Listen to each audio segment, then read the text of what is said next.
Hey, it's Rebecca. Welcome to Returning, a podcast to return to yourself and the wisdom within. I'm so glad you're here. Thanks for returning. Today, I'm speaking with the amazing Elizabeth DiAlto on the topic of embodiment, especially in the context of spirituality and integration. Embodiment has become such a buzzword lately, and so I'm really looking forward to sharing this topic with you in this conversation with you. And I couldn't think of a better person than Elizabeth DiAlto to have this conversation with. Elizabeth is really a true mystic, and she's a friend of mine. She has really dedicated her work to sacred embodiment. I love how deep that she goes, but also she keeps it real. And she's got such an infectious sense of humor and an amazing laugh that you will come to know if you don't know it already in this episode. She has a really great capacity to go deep fast while also keeping it real. There is some adult language in this episode, so if you've got little ones around and you're not into it, just a little warning. And so I just want to tell you a little bit about Elizabeth now. Known for her raw, honest, and nuanced approach to spirituality and the healing arts, Elizabeth DiAlto is an embodiment specialist, a mystic, and host of the Embodied Podcast. She's a native New Yorker of Puerto Rican and mixed European descent. Elizabeth started her professional life in sales and then moved into health and fitness. In 2013, life finally called her to do her soul's work, and she founded what has now evolved into the School of Sacred Embodiment. To support us in integrating today's episode, as always, you'll find the soul inquiry for this episode at the end of the episode. But first, let's take a moment to step into sacred space together. So taking a deep breath in now, perhaps putting your hand on your heart. And in the center of your heart, imagine a beautiful flower. And invite this flower to open petal by petal, revealing a light in the middle. This is your wise, intuitive self, your soul, a part of you that is always whispering and guiding you and available for you to return to it every moment of every day. Taking a deep breath in now with me and really inviting it to step forward. And together, taking a moment to acknowledge the keepers and custodians of the land where you are, where I am, known and unknown. Beautiful. Let's begin. So welcome, Elizabeth. I'm so excited. So good. We refrained from doing normal talk catch up because we would have done a whole podcast by now, have we? So hi, so good to see you. Oh my gosh. So in preparing for this conversation, there's so many things we can talk about, and the topic is embodiment. But the other 2, 3, 4, 5, 6 topics that I felt like, oh my gosh, I think we could talk about is like flowers, roses, Mother Mary, being a mystic. And so we'll see how they're woven in, because I'm sure that they are a big part of maybe our embodiment in this life anyway. Yeah. So, okay, so first up, the question I wanted to just start with, and it's a big question. What even is embodiment? Because I think it's such a buzzword these days, but like, what the heck is it? Particularly in the context of, people who are on a spiritual path. Yeah. So I actually pulled up my training manual for my embodiment specialist training because I had a feeling you would ask me that. And for so many years, I say what I say, but I put it in writing for the training, and I'm like, I have this formal definition now that we use. Amazing. So I'll read it to you. Embodiment is simply having a felt sense of connection to your body And in our world, this includes its wisdom, signals, and communication. When you're embodied, you can notice and name your sensations, emotions, and feeling states. And then on a deeper level, you can perceive your intuition and the presence of spiritual guidance and support. So if you look at just the root of the word, like embodiment, it really just means being in your body, which, by the way, technically we're all embodied, right? Or we wouldn't be alive. But what we're talking about when we talk about embodiment is like really getting out of your head and into your body. And for some people, and I would imagine, especially people listening to your podcast, getting out of like the spiritual realms or like the astral realms or wherever they go and really coming into your earth body, temple, vessel experience and like really being here. So, so embodiment work is really just the practice of being in, present with, and connecting to your body. Yeah. And from that simple, it sounds simple, but it's so challenging for people for so many reasons. It's really interesting because I'm reflecting on, say, my spiritual path. Like I grew up in I would say like a non-spiritual family, but I was called to the mystic way. Like I have no idea why. I assume it's a soul thing, right? But I grew up very in my body. My family's very in their body, very grounded, very sporty, very physical. And then it was like the upward awakening. And then recently, I think I've gone into, whether it was through like, no, it happened before I became a mum, but more of a descent. But I think we've all been going through that, like coming into the trauma body and all of that. Yeah. So I'm interested in, because I have many friends who are not spiritual, who you may be like, oh, they're really embodied, like they're in their body. But with that definition, and this is the big question I've been living into, is that really in their body? Because it's not so much in connection with, I think you said, their felt senses like intuition and wisdom within. Totally. So what's the difference? Here's the difference, and I'm glad you asked this. I also grew up real sporty, playing sports, everything. And even in my 20s, I was a personal trainer and a group exercise instructor. And once I started really studying energy work, I realized the difference between paying attention to your body and like using your body and being a very physical person and actually being embodied, because the energetic and emotional components, the awareness and the consciousness that you bring to your lived experience, how you sense and perceive and engage with the environment around you and really everything around you, right? It's like, so one thing I teach people is how to speak your body's unique language of the senses, right? I call this the embodied language, because everyone's body is different. There might be some similarities, right? Like, I know I'm not the only person who gets tears of truth. I know I'm not the only person who gets goosebumps when like something is happening or something is trying to contact me. But that's different for everybody. Some people will say, listen to your gut, but not everyone is going to receive intuitive information in their gut, right? These are your physical sensations and senses, your feeling states. But then also we have our extrasensory, right? Like all of the clairs, depending on how people engage in their intuition. And anyone can develop any of the clairs, right? You can hear, see, sense, feel, just know things. But still people's senses, like physical senses, might engage with them differently to like let them know when something is intuitive information or not. And that can also change over time. And depending on the environment and where you are, it could also be different depending on who the people are that you're engaging and interacting, because then the energies merge.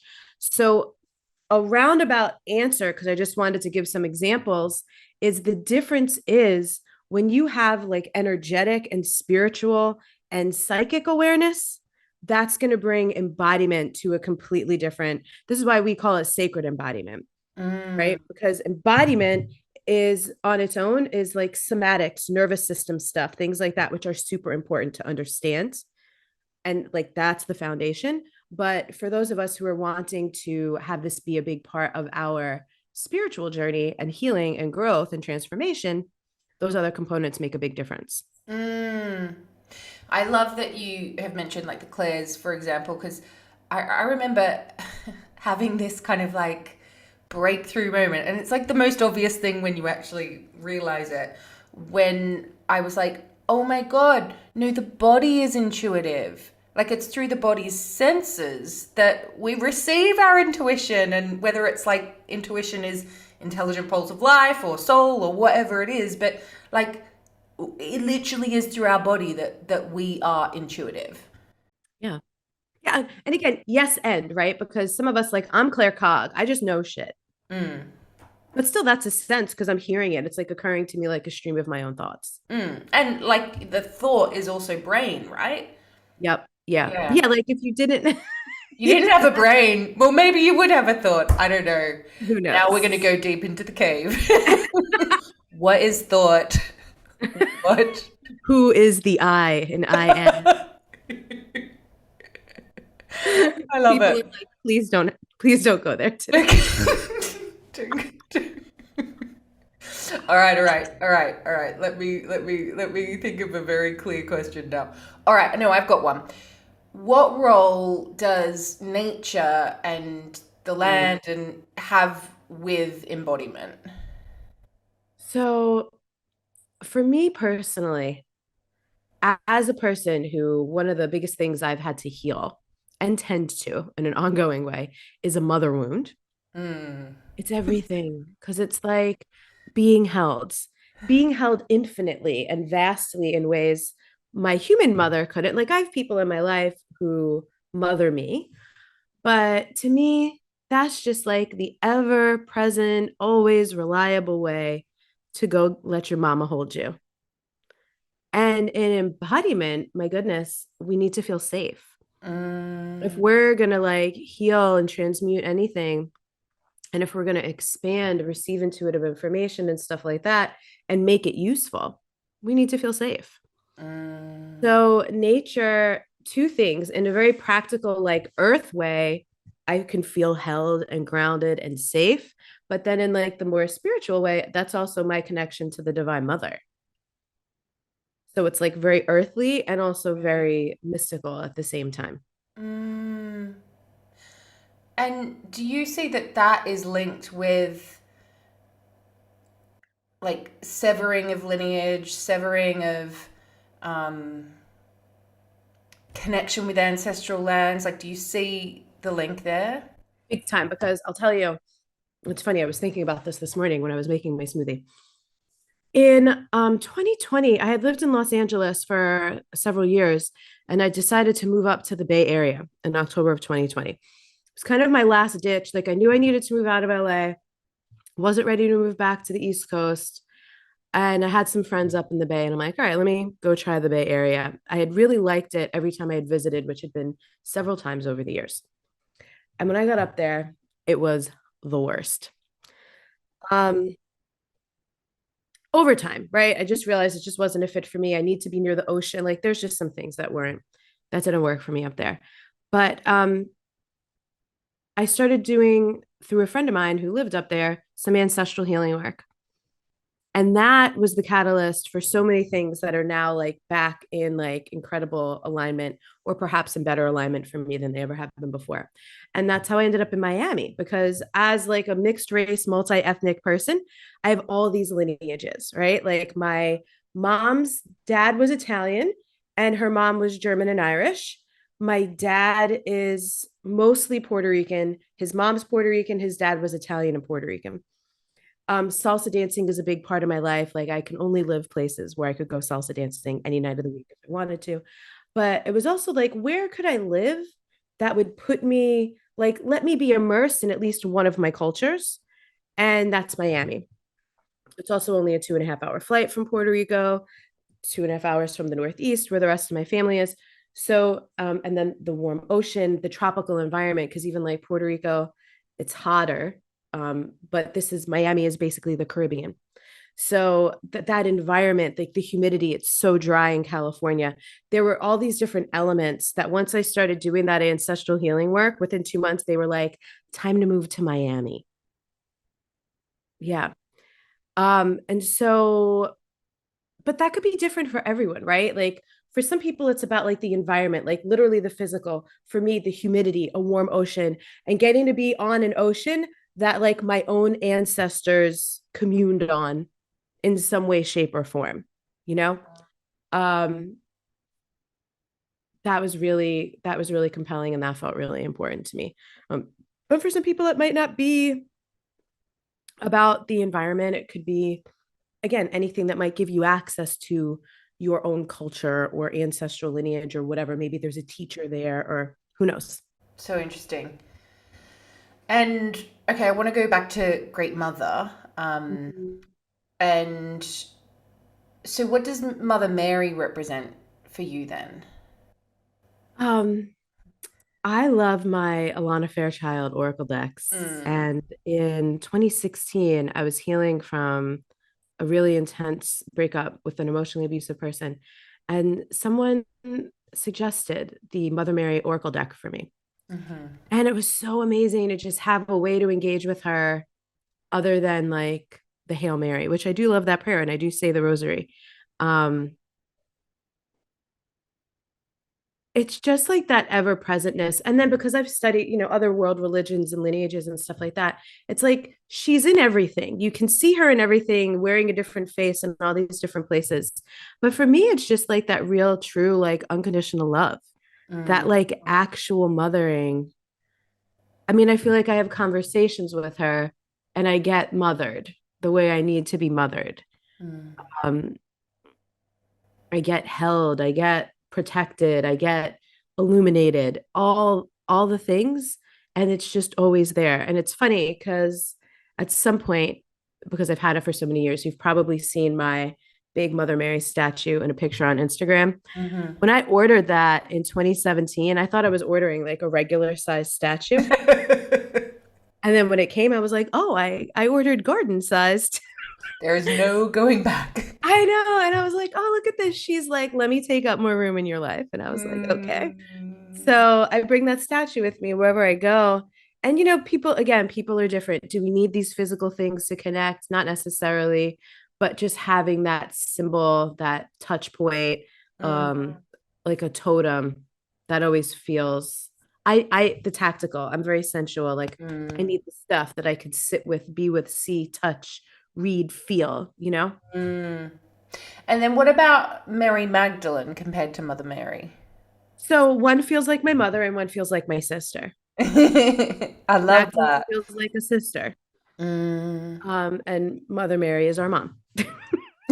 She is. She I really mean, is. she's like the high priestess. What it feels like to me is she's like the high priestess, and we were like the initiates Yeah. together or something. Yeah. Like that's what it feels like to me when I commune with them. Like It's interesting a because dear sister friend. I remember, I don't know if you've met Holly Holden. No. Maybe you, yeah. So she said to me, she found out like same week as me this bit of information, and we were both like, "What?" When you look into the origin of the name Mary, one of the origin points is female rabbi, female teacher. And yeah, for me, that kind of like just unraveled so much because I was always just drawn to her. But I did grow up with like one of my family's lineages is Christian Catholic. Mhm. It wasn't hardcore, but so it was there to pray to Mother Mary. So I guess that is from my culture. But all of a sudden, I just had like all of the statues as well, and it was just like, where has this come from? Um, and then I think particularly from like the like European lineages, if you kind of track that back, where it's just like she is the mother that we were allowed to worship. And so it's Yes. like, what else is actually behind all of that? Yeah. Yeah. She was Well, like and the that one that wasn't forbidden. right. And also how she was changed, right? Like there's all these books and channeled text and things that, they have conflicting information. So you kind of Right. have to put together what feels true to you.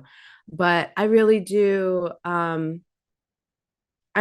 deeply connect with and believe that they were like the priestesses. That was the lineage. Like Mm. they come from the priestesses of Isis, and Mm. that's what they were really up to. And then there's what Christianity let us think Right. those roles were and whatever. But that resonates for me, you know? And I'm not out here telling people like this is the truth. That's why I say this resonates for me. This is what I believe. This is what brings me peace, solace, connection, feels real to me. Yeah. Yeah. Um, and so one other question I wanted to ask you is you as a kid, a girl, like what was unique about you that would help us like understand who you are today? Like what was the quality that was like, oh yeah, that she came in with that. The thing that pops into my mind is when I was 4 years old, I figured out I wanted to make my parents breakfast.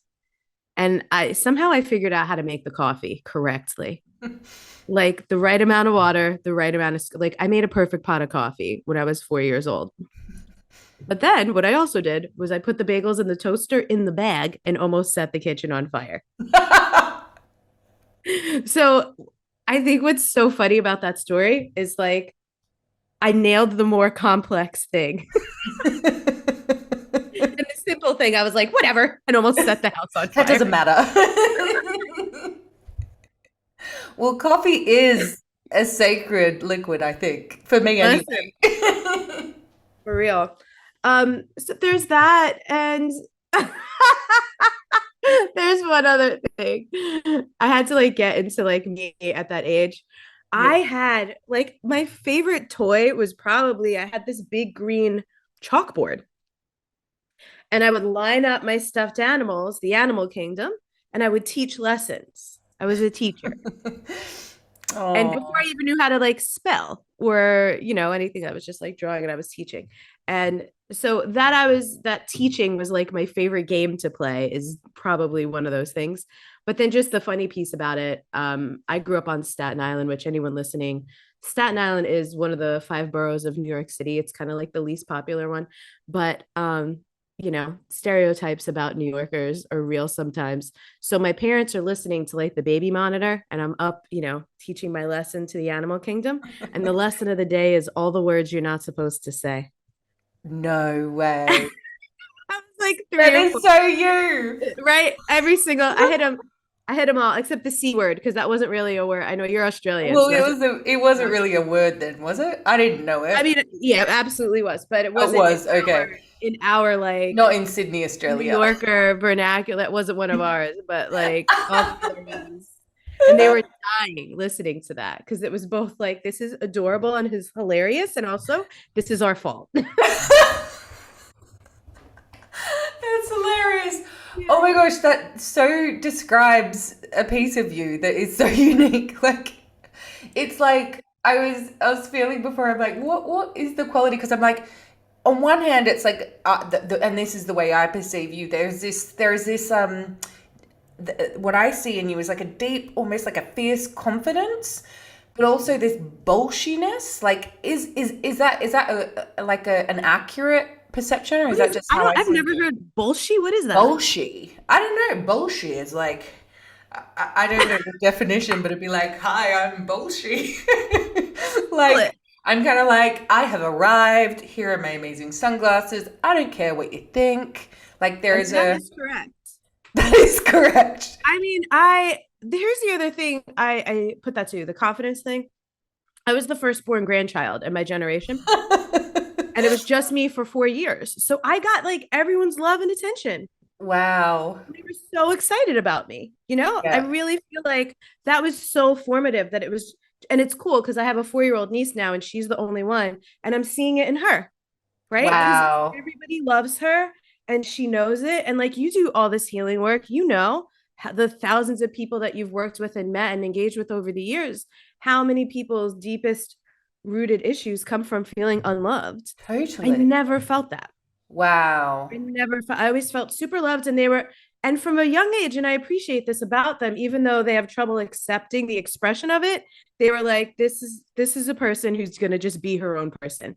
So we might Yeah. as well just go with it and not try to like Yeah, clamp her that down. is so true about you. Yeah, there is this, how I see you as well is this is the confidence, but it's like like almost like a certainty, but without it being like a mystical certainty, because the mystic is about the unknown and whoa, the ineffable. So you're open to all of that, but also you're just like one thing I admire about you is I know recently you've spoken about like relationships and having kids and choosing what you actually want rather than like what the world says. So that's always been innate, right? Yeah. Yeah. Big time. And did you And always like know those things or have they no, emerged? no, that emerged. But again, this is why I am so mystically inclined and oriented, because once I started kind of like waking up and learning about energy work and synchronicity and stuff like that, and like reading the signs, I was like, oh, like just became very present and aware to when things were happening, like very intentionally for me in my life. So when I was a personal trainer, in my 20s, like my mid to late 20s, I had a lot of clients who were moms, like young moms, like early, like toddlers, babies and toddlers. And they were just so real with me about motherhood and how hard it was. I feel like that's way more acceptable now since like the dawning of mommy blog culture. Like people talk about the real. But back when we were in our 20s, back in like the 2000s, that wasn't, that's not really stuff people were talking about. People were still kind of fronting like being a mom was the be all end all. And no one was really talking about how fucking hard it is. Oh, sorry. I assume I could curse on your show, right? Yeah, you can. I And we little Liz can as well. And she could teach us the Thank words. you. Thank you.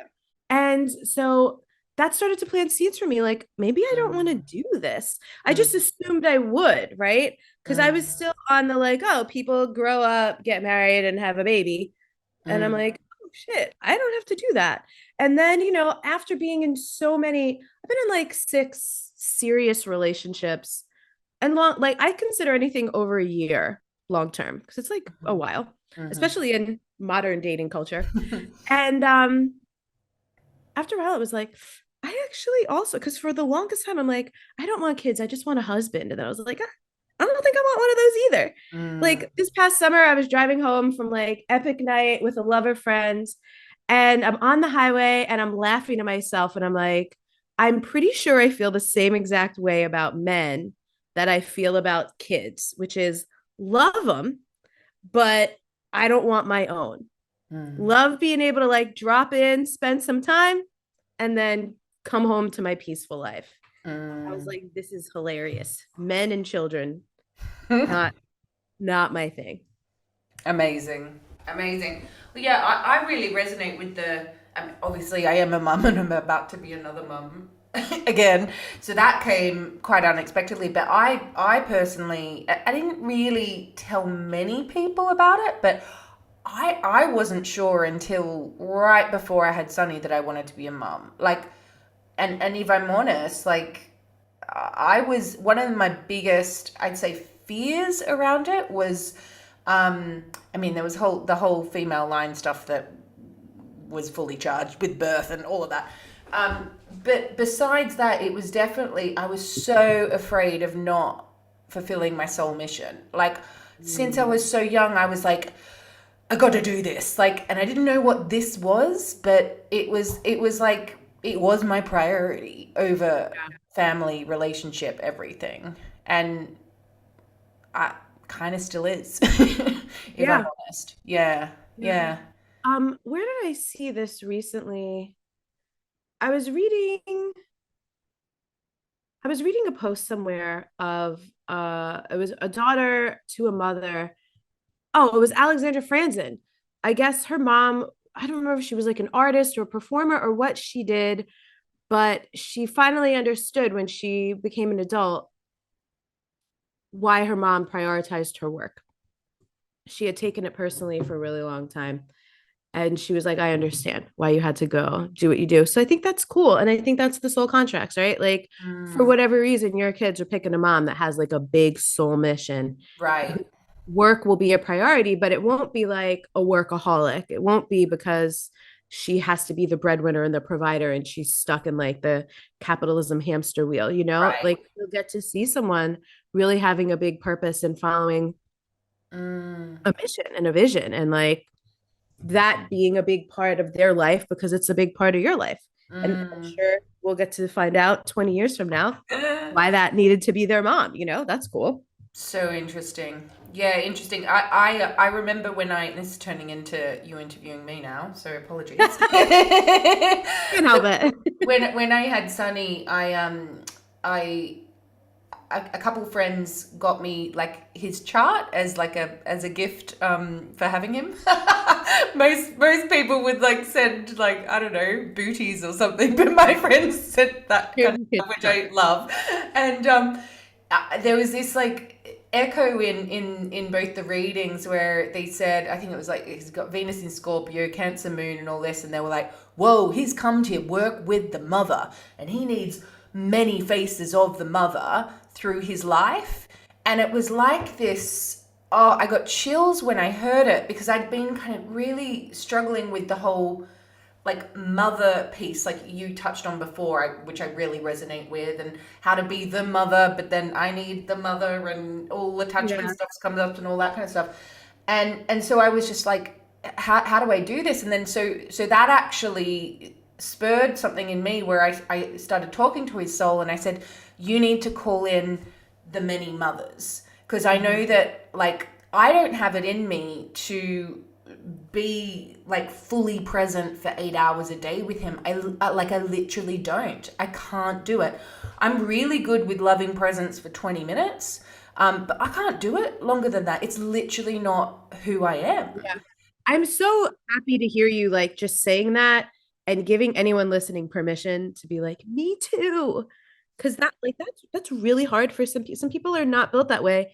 And I think so many mothers think they need to be. Sorry, I interrupted you. So interesting. No, like that was what I was saying. So yeah, it's interesting. But yeah, I think the mother thing is very complex and it's interesting through the lens of embodiment as well.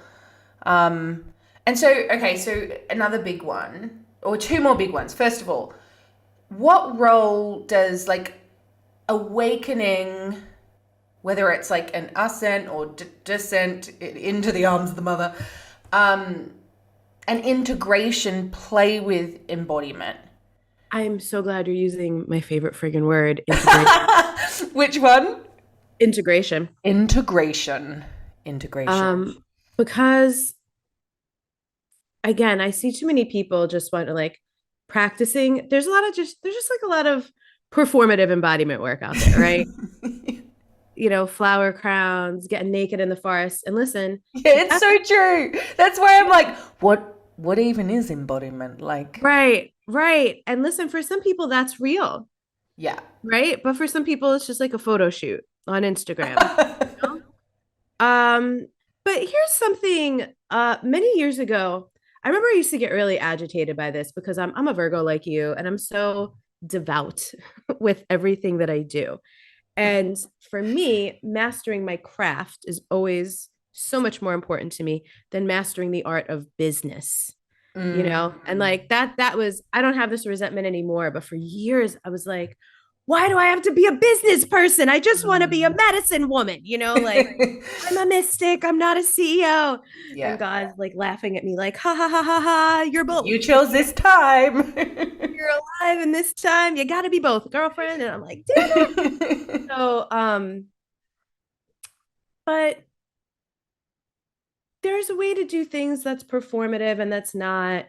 And I used to get really irritated with the super performative people, but I'm like, listen, if you want to be out here calling yourself a professional, anything, or a priestess, or a this or a that, or using the word goddess in your work, you're going to get initiated one way or another.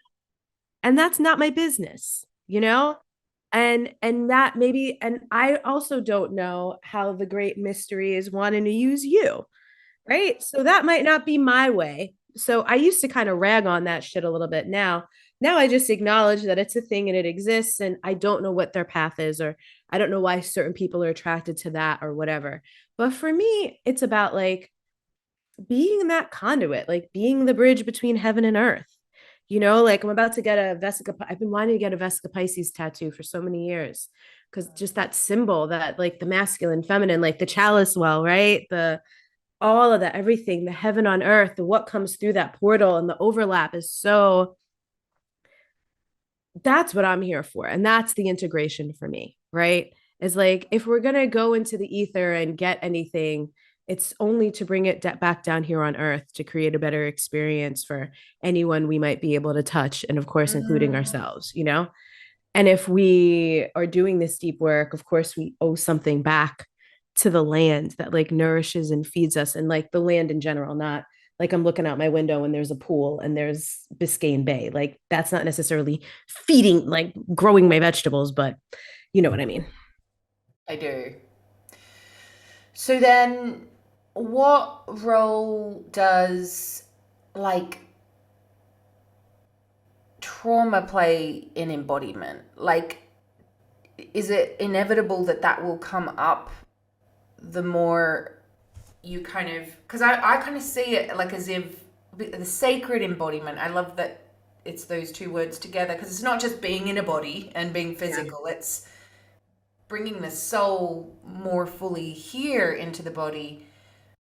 But then when that happens, often it's like the ancestral stuff comes up, the soul stuff can come up, the pre-verbal stuff can come up. Can you talk on that a bit? Yeah. So that tiny topic. This is why people love the flower crown priestess stuff. That's fun and pretty to play with. Right? But when you're actually getting up in the meat of things, yeah, of course the trauma is going to come up. And here's what's really cool. Some people, here's what I'm a big experimenter. I'm like, here's a theory. I'm going to practice it. I'm going to suggest to some other people. Let's see if it works. Some people worry, well, how do I know if that's like my trauma or my intuition? And my answer is it actually doesn't matter, because as long as your trauma is blended in with your intuition, whatever information is coming is information that you need. Mm-hmm. Right? If there's trauma in the system, if there's conditioning, programming in the system, working that stuff out of the system is the work of a lifetime, right? And we all know the healing happens in a spiral. It's layers over time. We have all of our video game, our peeling back the onion, all the different metaphors that we have for how healing works. And both things could be happening at once. Like you describe this exactly how I talk about in Sacred Embodiment. This is about letting our soul take up more space in our lives. And so what's cool is it's like very simultaneous process. If I'm inviting my soul in, the soul has to crowd out the trauma, because the trauma is a human experience. That's not what happened to my soul. You know, some people will want to talk about like past life trauma and stuff like that. And my thing is, please resolve what's happening in this lifetime before you go digging for what. If you need to resolve past life trauma, it will come, it will be clear. All the time I spent doing Akashic Records readings, that's what I realized. There is kind of like a spiritual order of operations. You know, it's like, well, you're here on earth right now. You got to handle the immediate stuff, and anything like wider, deeper, vaster, whatever. If it needs your attention, it'll come in like a very obvious, unable to ignore way. All the readings that you did you see echoes of like, say there's a past life thing around sharing the voice or being taken off land or whatever, and then in the ancestral, like that echoes there, like as if the soul chose it? Like, did you see parallels between the two? It's been a while since I've done Akashic Records readings. What I appreciated in the readings I did was the guidance that came was always, and it's probably because if it's, you know, the way I was doing readings, we would work with the masters, teachers, and loved ones, but I'm still the vessel that is coming through. And so it was always just like so practical. And so like, this is what's important to focus on. And there wasn't a lot of like, okay, let's get into the details that could really distract people. Like, where did I live? What year was it? Is my mother my sister from another lifetime? Like, if it wasn't relevant to the healing or the transformation that was like upon the person in the moment, they just did not give extraneous detail like that. So yeah, there were, of course, common things. Everyone wants to know their purpose, if they have a purpose. And spoiler alert, everyone has the same purpose. And what is it? embody your friggin' soul for the most. It's like That's it. be the Yeah. most Embody your that soul. you could possibly be, right? Like Be the most what? you. You. Yeah. Be the most you that you could possibly be, right? Be the most loving, generous, compassionate version of yourself. Connect with as much of yourself as you can, express and use as much of it as you can. That was literally like the answer for everyone who asked, what's my purpose, right? People want to know, should I be an accountant? No, like the answer is really Embody your soul. embody your damn soul. You find the The courage numbers bring your soul into your body. yeah, right. It's like, listen, if that's, the number of people who it was like, listen, you're not built to run a business, get your paycheck and then live your life. And then the number of people that was like, nope, you are on this path and you are going to do it. It is not easy, but stuff. Everyone's so different, Big time. Awesome. All right. I'm going to end. I've got 3 questions for you.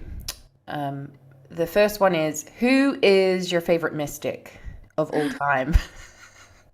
Girl, listen. Oh, right now, at least. Don't ask me that to be like an answer forever, but the name that pops into my head is Carolyn Mace. I love her. Oh, yeah. Amazing. Okay. I've got 3 more questions. 1, what's your favorite flower? Rose. Elizabeth's got an amazing oracle deck, which is basically rose porn and a tattoo of a rose on her wrist. Yeah. I don't think I've ever said rose porn before. Was that on the words that you're not meant to say? No. Okay, good. What's the most courageous thing you've ever done? Good Lord. Courage is the number one thing when I do prayers of gratitude, which is like every day.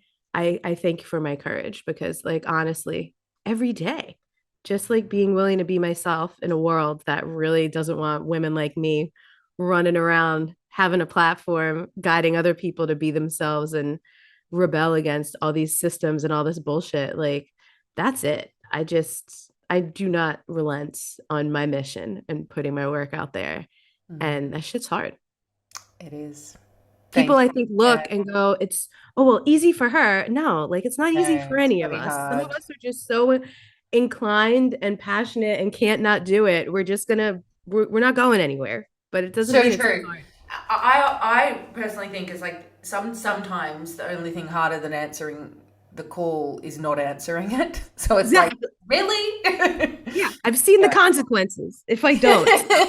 Yeah, my soul will not be in my body. It's gonna go. Oh my gosh. Okay, and then finally, what brings you back to the wisdom within? Oh God. For me, it's movement. A lot of my embodiment work is rooted in gentle, sensual, feminine healing movement practices. And that's what it is. Like anytime I could either sit down with no music and just connect to the sensations of my breath and just start to move my body, or I could pop on, like, for me, it's usually some kind of like slow, sultry song.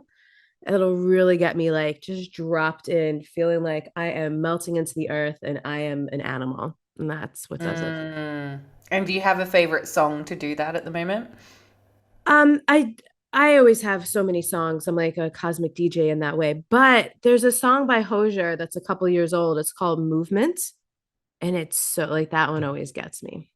Amazing. Well, we'll include a link to that in the show notes. And then can you also share like where to find you, Instagram, website? Yeah. My website is untameyourself.com. And everything I'm up to or do will always be like on the homepage or in the little navigation on the site. And then my Instagram is my name at Elizabeth DiAlto. And also every day, whatever's going on is there. Awesome. Well, thanks so much, Elizabeth. It's been amazing to chat to you, and I've loved learning even more about you. I feel like I'm more in love with you, imagining the little you on the baby monitor telling people what words not to say. Bitch, bastard, asshole. The list goes on. We'll also include them in the show notes. Amazing. Thank you so much. Soul inquiry is a practice where we enter into a direct dialogue with our inner self.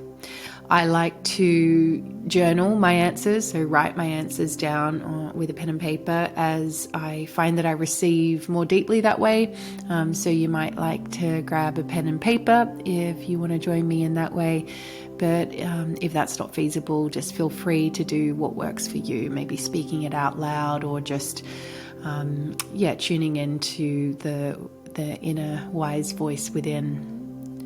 So today's soul inquiry prompt is, what is my body yearning for right now?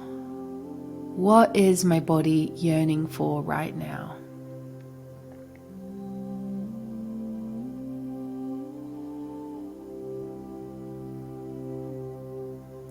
What is my body yearning for right now?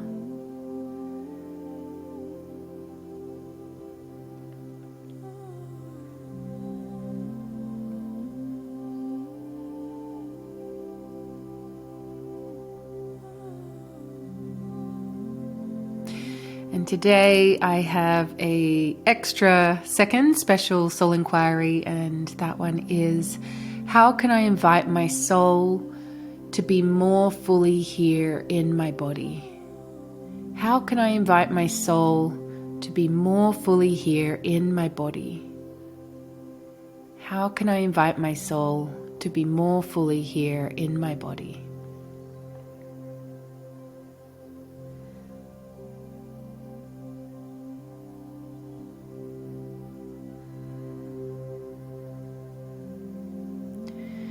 Okay, now it's time to decide on and commit to a grounded action. So I want you to write down, what is one little baby step you can take today to integrate this into your life? What is a baby step you can take today? Something you can do, it'll take you 5 minutes probably, maybe even less. Something you can do to act on the wisdom within that's come through today.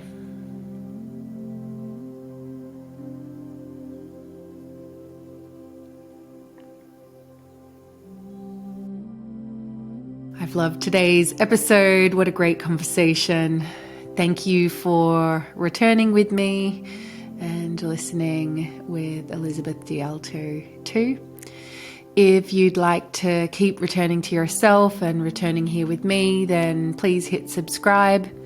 If you'd like any of the show notes from today's episode, or to sign up to receive each new episode directly to your inbox, just head over to rebeccacampbell.me/podcast. The best decision I ever made was showing up to a regular daily spiritual practice. If you're looking to commit to, explore, expand, or deepen your own spiritual practice, you might like to check out the free Discover Your Spiritual Practice program. When you sign up for Discover Your Spiritual Practice, you'll receive 7 days of free guided practice. So head over to rebeccacampbell.me/practice to get started.